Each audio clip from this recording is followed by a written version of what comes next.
So here's the deal. The Texas Land Office has offered to give over 14,000 acres of land along the U.S.-Mexico border to Trump's team. Now, this as he starts pushing towards stricter immigration policies as he prepares to take office in 2025. So Texas is framing it as a bold action against the federal government where they say they've fallen short. And so we're bringing in reporter Eileen Herrera to talk a little bit more about how this is impacting us here.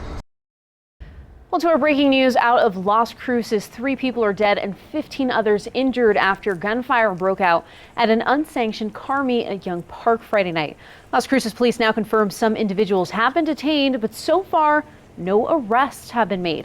Now, this remains a rapidly developing investigation. Now, today, KFOX 14 spoke with Doña Ana County's top prosecutor about what's next. Selena Madrid joins us live from Las Cruces. Now, Selena, you spoke with the district attorney, Fernando Macias. Now, what is he saying about accountability and next steps? Well, our crews and myself were there on scene as people learned of the tragedy and raced to find their loved ones. A very heartbreaking moment that I witnessed was a group of people trying to cross a police barricade because they were sure that one of the victims on the ground was their family member. I watched as police told them to get away from that area, and they tried to convince police to let them know if that was their loved one.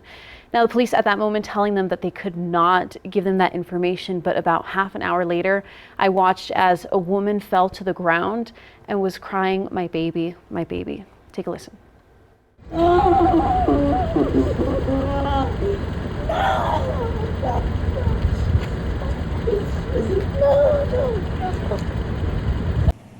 Well, while we were out there shortly after the mass shooting, we spoke with people who were at the park when the gunfire broke out.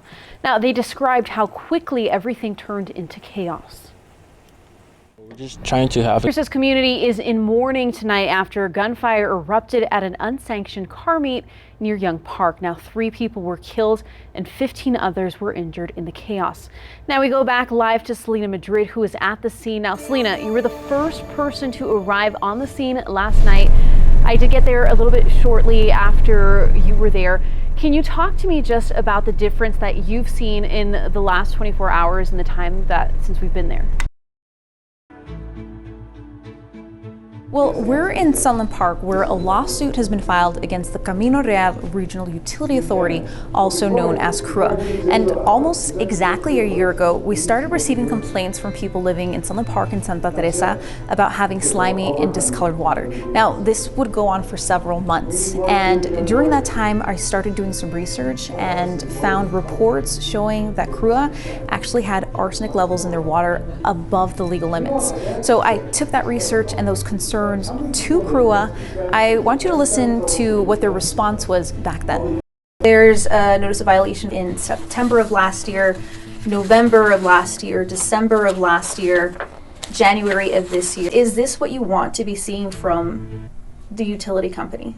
In this situation, a person would have to drink a number of gallons of water a day over a time span of years for there to be any recognized health risk. This is the water report, the Consumer Confidence Report for 2022. And in it, it shows that you guys were in violation of high arsenic levels most of the year as well. And we see the same thing for 2022, 2019, 2018, and 2017. And I was able to find public notifications dating all the way back to 2013. So does that constitute a long period of time to be consuming water with arsenic in it? I'm not a health professional. I can't address that. Everybody's body is different, and how they process arsenic or any other substance that occurs in the environment is going to change from person to person. Well, since that conversation, communication from CRUA has been sporadic at best. And in the year since all of this has been happening, they've actually gotten a new executive director, Juan Carlos Crosby, and for the most part, they've actually been able to keep the level of arsenic within legal limits, according to CRUA and the New Mexico Environment Department. But that brings us to today. And because of that, we're bringing in reporter Ariana Para.